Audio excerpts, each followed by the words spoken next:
Hola, bienvenidos a otro episodio de Intereses Conectados. En esta oportunidad vamos a estar hablando sobre el terror feminista. Creo que por el título es obvio de qué voy a hablar. Hace un par de semanas vi cierta película de la cual tengo mucho que decir. Y no soy la única analizándola en internet, porque además de ser muy interesante, tiene mensajes muy profundos. Y fue una de las más nominadas a los Oscars y de las que más se habló. Así que empecemos. Obviamente la película a la que me refiero es The Substance, una historia de terror y ciencia ficción que sigue a una famosa estrella de Hollywood cuya carrera peligra a los 50 años porque los productores ya no creen que sea lo suficientemente atractiva y joven para permanecer en pantalla. Desesperada por mantenerse en la industria, descubre una misteriosa compañía que le ofrece una sustancia revolucionaria. Al consumirla genera básicamente una copia más joven de sí misma, pero pronto se da cuenta de que esta ciencia trae varias consecuencias aterradoras e incontrolables. Pero por ahora centrémonos en el título del episodio. ¿Qué es el terror feminista? Me refiero a un subgénero del cine de terror que explora temas relacionados con la experiencia femenina, el cuerpo, el patriarcado y la opresión de género. En general, estas películas dan vuelta a los tropos tradicionales del terror, en los que las mujeres suelen ser víctimas, para empoderarlas o denunciar injusticias sociales. En menos palabras, el terror feminista se suele enfocar en el miedo desde una perspectiva femenina y feminista. En estas historias los peligros tienen que ver con temas como la violencia de género, la maternidad, la autonomía sobre el cuerpo, la sexualidad y la presión social. Es interesante la actual apropiación feminista de un género como el terror e incluso la ciencia ficción en muchos casos, porque en general se asocian a lo masculino. Y la realidad es que desde su inicio siempre hubo mujeres creando historias con estos géneros. Por ejemplo, Frankenstein es a menudo considerada la primera historia verdadera de ciencia ficción y a su vez era una historia de terror, y fue escrita por Mary Shelley a sus 19 años. Recordemos brevemente que la ciencia ficción es un género que se enfoca en avances científicos y sociales ficticios.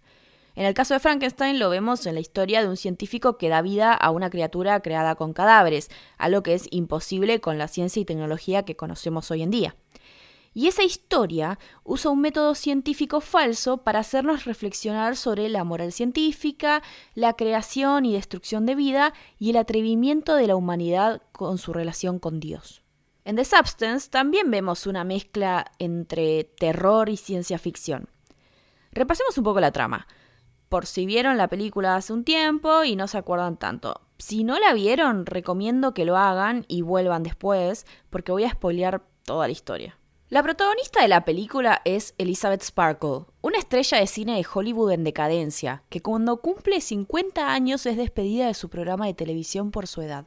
Desesperada, tiene un accidente de tránsito mirando un cartel de sí misma y en el hospital un enfermero le da un pendrive con información sobre algo llamado la sustancia, una droga del mercado negro que promete una versión más joven y perfecta de uno mismo gracias a su tecnología. Después de pensarlo un poco, Elizabeth termina contactando a la empresa y se inyecta el suero activador para que su cuerpo genere una versión de ella más joven, que tiene que alternar la conciencia con ella cada 7 días.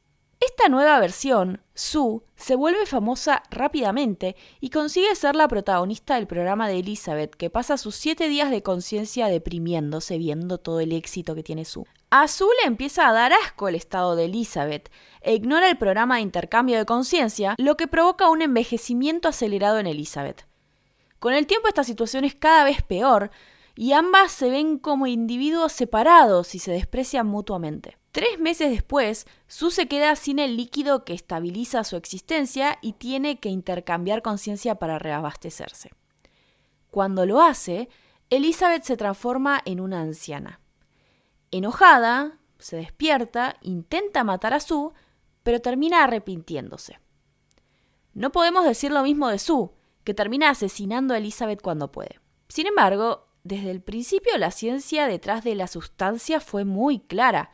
Las dos son una persona y tienen que intercambiar conciencia cada una semana. Y no haber cumplido las reglas lleva al fin de ambas, que se convierten en un monstruo que termina explotando. Básicamente, Sue, matando a Elizabeth, elimina a lo que cree que es la peor parte de sí misma, pero lo que no se da cuenta es que ambas son parte de la misma persona y no pueden vivir sin la otra.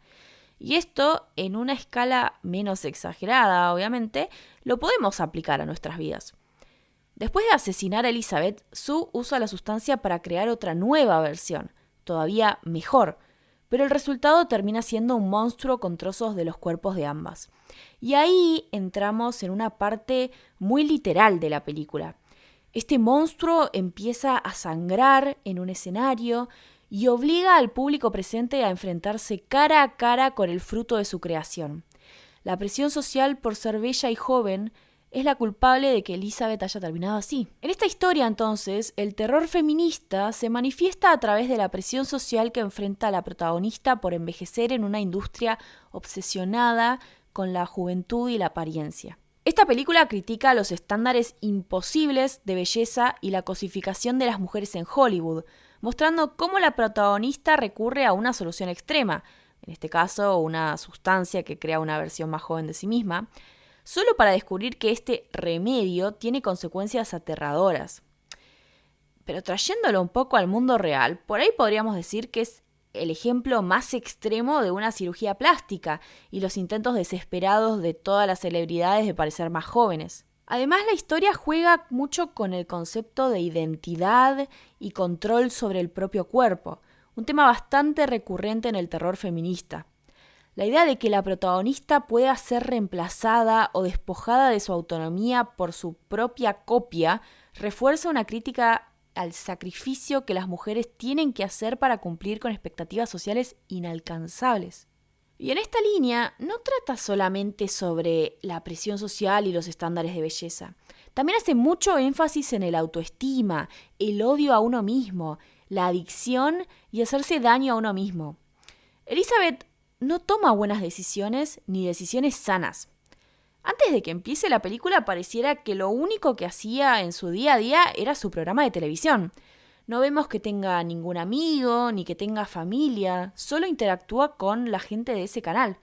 Y la única decoración distintiva de su casa es una gigantografía de ella en ese programa. Elizabeth es adicta a la atención que obtiene de su público, la validación que recibe de ellos. Y cuando pierde eso, porque la despiden del programa, no busca seguir su carrera de otra forma. No busca avanzar de otra forma o conseguir incluso esa validación de otro medio. Cuando ella pierde esto, elige una droga experimental de la cual sabe poco y nada para poder volver a vivir su carrera desde sus inicios, volver a sentir lo que era tener la validación de ser joven en Hollywood. Y cuando la usa, no aprovecha su semana de conciencia para hacer algo con su vida o disfrutar. Elizabeth usa su semana de conciencia nada más para sufrir y enojarse por el éxito que tiene Sue a costa suya. Ella ya se odiaba a sí misma, pero la creación de Sue lleva esto a un pico máximo. Se queda encerrada en su casa, sintiéndose mal, y en un momento de la película tuvo la oportunidad de parar el experimento y volver a su vida normal, pero no la toma. Por otro lado, Sue es una extensión de Elizabeth y es exactamente igual a ella en ese sentido. No está interesada en sus metas y deseos. Lo único que busca es validación externa como una adicta. Y cuando empieza a llamar la atención de la audiencia y a aumentar su popularidad, empieza a tomar malas decisiones. Esa adicción es lo único en lo que piensa cuando no alterna conciencia con Elizabeth, aunque sea muy malo para la salud y existencia de ambas, como cuando asesina a Elizabeth o cuando quiere crear otra persona más. Son metáforas muy potentes, muy literales quizás, pero es interesante porque The Substance se hizo en un contexto donde los debates sobre el envejecimiento, la presión estética y la representación de las mujeres en la industria del cine están más vigentes que nunca. En los últimos años, Hollywood fue fuertemente cuestionado por su trato hacia las actrices mayores de 40 o 50 años, porque suelen perder oportunidades laborales, mientras que sus colegas masculinos siguen obteniendo papeles protagónicos y no sufren la misma presión estética. Este contexto también se enmarca en la era del Me Too, que fue un movimiento que expuso los abusos de poder en la industria del entretenimiento y generó un replanteo muy fuerte sobre cómo se representan y se tratan a las mujeres en el cine. Además, esta historia llega en un momento donde la cirugía estética, los filtros en redes sociales y los tratamientos de rejuvenecimiento son cada vez más accesibles, pero también refuerzan estándares de belleza inalcanzables y una obsesión por la juventud. En términos de cine de terror, The Substance sigue una tendencia reciente de películas que usan el cuerpo femenino como un espacio de horror y crítica social, como Titan de 2021 o Men de 2022. Este tipo de cine explora el cuerpo no solo desde el miedo físico, sino como un reflejo de las ansiedades sociales contemporáneas. Es una historia aterradora, incluso muchas veces asquerosa, pero sobre todo profundamente triste, especialmente hacia la mitad de la película. Vemos constantemente metáforas sobre la dismorfia corporal, el autodesprecio y la adicción por mejorar la apariencia física. La escena en la que Elizabeth se encuentra con la versión anciana del enfermero que la introdujo a la sustancia refleja perfectamente que esto en realidad es algo muy común en nuestra sociedad.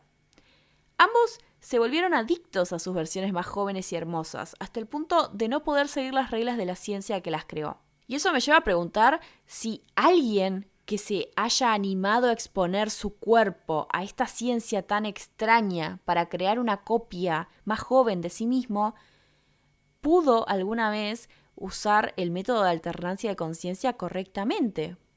O si todos los que se atrevieron a usar esta ciencia se volvieron completamente adictos y terminaron con su cuerpo original en una edad súper anciana, como le pasó a Elizabeth y como le pasó al enfermero. Una de las escenas más impactantes, más allá de las que tienen horror corporal o efectos especiales, es cuando Elizabeth se prepara para una cita. Vuelve muchas veces al baño para mejorar su apariencia, usando cada vez más maquillaje, hasta que pierde el control. Toda esta secuencia empieza con Elizabeth aceptando un cumplido de un ex compañero de escuela e invitándolo a salir para sentirse deseada, y termina con ella hundiéndose en la inseguridad y el enojo consigo misma. Es una escena muy fuerte, pero sobre todo es de las más humanas y reales de la película.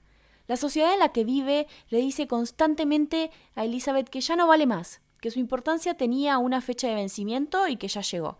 Y esto la llevó a tener una autoestima tan baja que su único consuelo es hacer todo lo posible para parecer más joven, volver a sentirse tan deseada y exitosa como cuando empezaba su carrera. Y es muy fuerte ver a Demi Moore haciendo esto, porque vemos a una mujer hermosa y exitosa como Elizabeth que termina creyendo que no era lo suficientemente buena ni siquiera para tener una cita con un ex compañero de la escuela o ni siquiera para salir de su casa o hacer algo que no sea sufrir. Algo interesante del contexto también es que últimamente hay muchas historias que eligen la idea del doppelganger o un doble o un clon como metáfora para problemáticas sociales. Podemos ver con este recurso la presión que sufren las mujeres para ser jóvenes y bellas en The Substance, la alienación en el mercado laboral en Severance y lo descartables que son los trabajadores para el mercado en Mickey 17. Lo dejo como comentario, si quieren puedo hacer un episodio sobre eso. Ahora hablemos de la elección del elenco. Demi Moore es un ícono de Hollywood, especialmente conocida por su carrera en los años 80 y 90, pero también por las dificultades que estuvo enfrentando en una industria que a menudo rechaza a las mujeres a medida que envejecen. Su filmografía está marcada por roles emblemáticos que tuvo en películas como Ghost en 1990 y A Few Good Men en 1992, pero también por su lucha pública con los estereotipos de belleza y el envejecimiento. Hay algunos críticos que dicen que The Substance no logra del todo visibilizar lo mal que la sociedad percibe a las mujeres mayores, porque Demi Moore sigue siendo atractiva a su edad, que incluso tiene 10 años más que su personaje Elizabeth. O sea, dicen que el papel debería haber sido interpretado por una mujer con un envejecimiento más natural o promedio. Pero la elección de Demi Moore es precisamente lo que hace que la película sea tan impactante. Ella fue un símbolo sexual durante toda una década y a sus 62 años, después de 4 embarazos, sigue desafiando los estándares corporales impuestos a las mujeres. Es totalmente hegemónica y aún así es rechazada.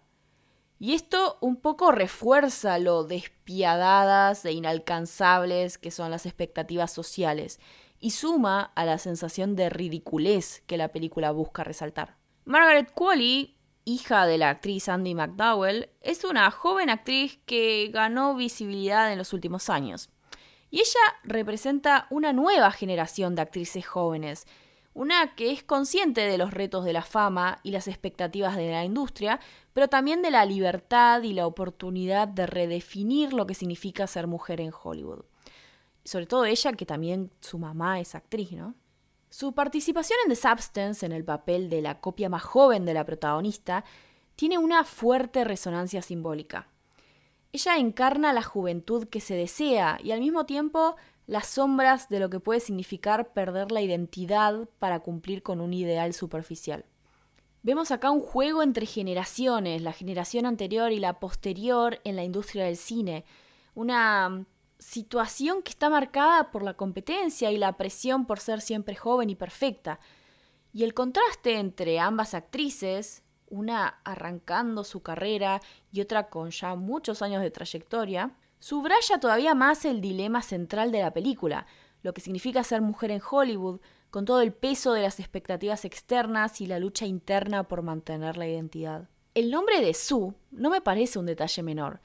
Yo diría que proviene del término Mary Sue, que originalmente viene de fanfiction y se refiere a un tipo de personaje que es idealizado y casi perfecto, sin demasiados defectos o complejidad, lo que podría hacerlo un personaje poco realista o difícil de identificar para el público.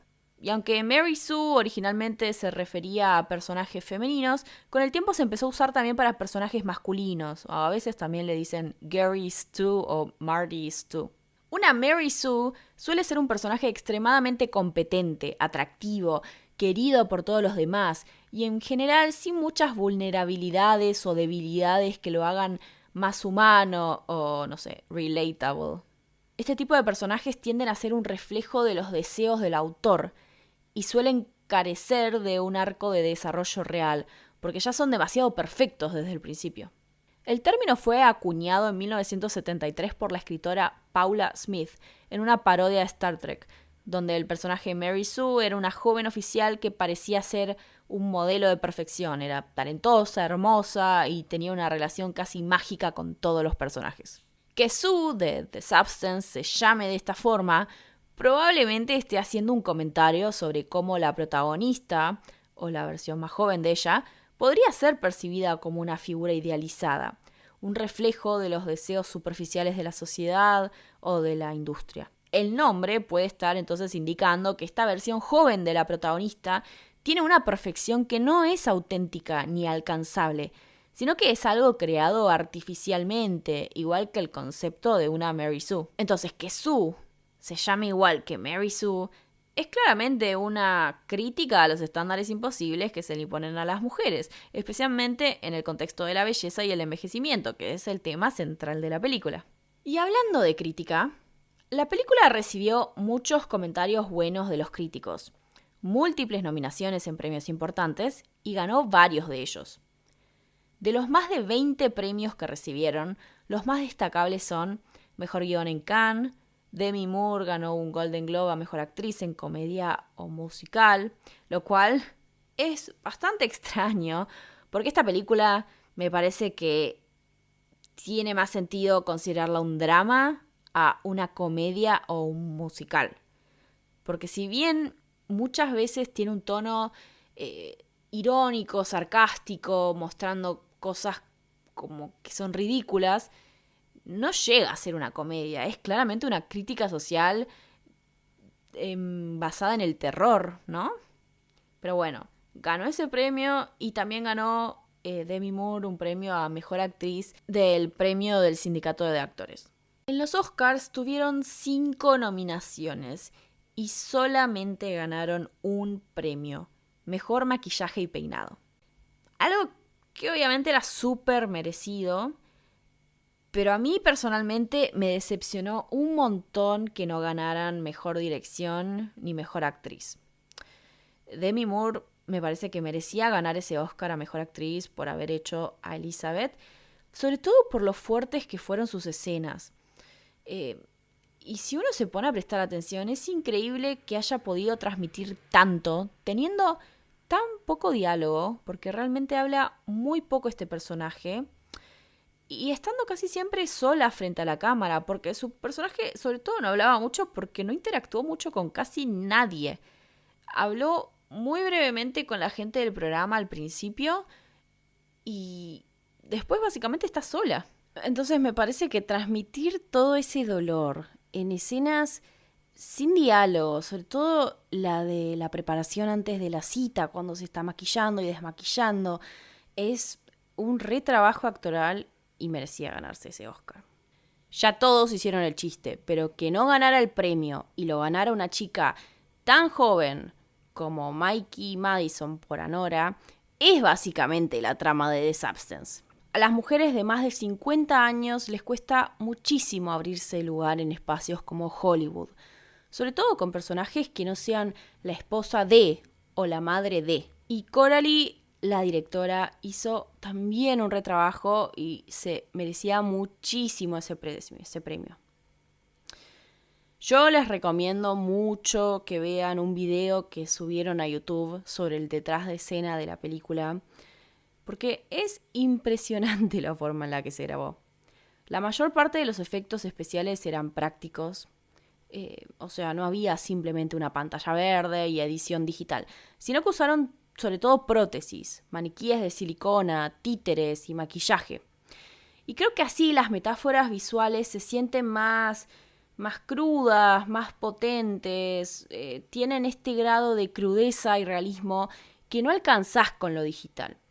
Y por ahí también se nota en las actuaciones, porque los actores están manipulando estas cosas, no están simplemente imaginándolas. Otra cosa que quería decir es que obviamente esta película es una crítica a Hollywood por cómo descarta a las mujeres cuando envejecen, pero creo que la mayoría de las mujeres pueden sentirse identificadas con la historia. O sea, no solamente las famosas que están tristes porque no consiguen buenos papeles. Esta mujer dividida en dos que se odian mutuamente puede ser a veces una metáfora de cómo te sentís en distintos momentos del ciclo menstrual o cómo te sentís sobre vos misma en distintas etapas de tu vida, viendo una foto vieja tuya. Y es difícil a veces no caer en eso, en ese autoodio o autodesprecio, por ahí sin ir tan lejos. Porque todo el tiempo estás viendo contenido sobre lo bueno que es ser joven, linda y flaca. Pero bueno, espero que ninguna de las que me está escuchando se someta al nivel de tortura física y emocional que se sometió Elizabeth para tener una dosis de validación externa. Y que aprendamos de sus errores para ver que en realidad lo más importante es tener una vida plena y estar más en sintonía con lo que una quiere, no con lo que el resto quiere de una. Porque de vuelta, Elizabeth, más allá del programa, no tenía ningún hobby ni nada, no tenía vida más allá del programa. Entonces, cuando la echan, se quedó completamente sin nada. Pero por ahí, si hubiera aceptado que ella tenía validación propia, no simplemente por atraer a una audiencia, no le habría pegado tan fuerte el ser despedida. Obviamente es horrible y no me parece bien tratar a las mujeres de más de 50 años como descartables, pero Elizabeth tampoco tenía algo que la contuviera cuando pasó esto. No tenía amigos, no tenía familia, no tenía hobbies.